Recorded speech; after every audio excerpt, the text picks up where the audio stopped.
आइए आज हम बात करेंगे मान्यवर साहब कांशीराम जी के बारे में, जिनका जन्म 15 मार्च 1934 को हुआ और परिनिर्वाण 9 अक्टूबर 2006 को।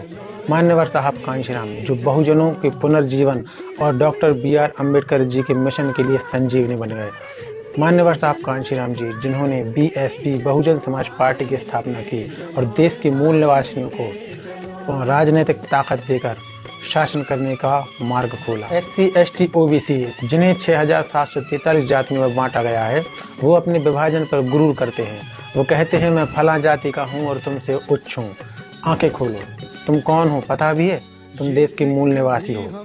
तुम अगर जातीयता में उच्च हो तो तुम कभी उनसे उच्च हो पाए जिन्होंने तुम्हें जाति में बांटकर खंड खंड कर दिया।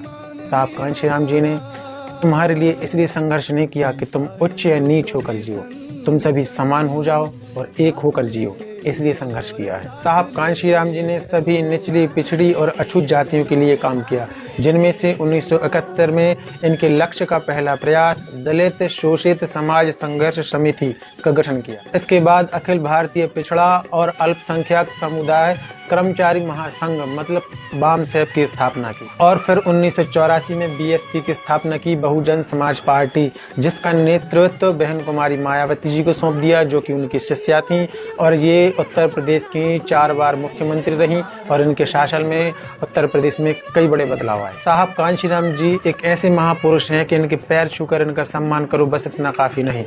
अपने पैरों पर खड़े हो जाओ और किसी के सामने झुको नहीं और दूसरों को भी लायक बनाओ, बस यही इनका वास्तविक सम्मान है। जय भीम, जय संविधान, नमो बुद्धाय।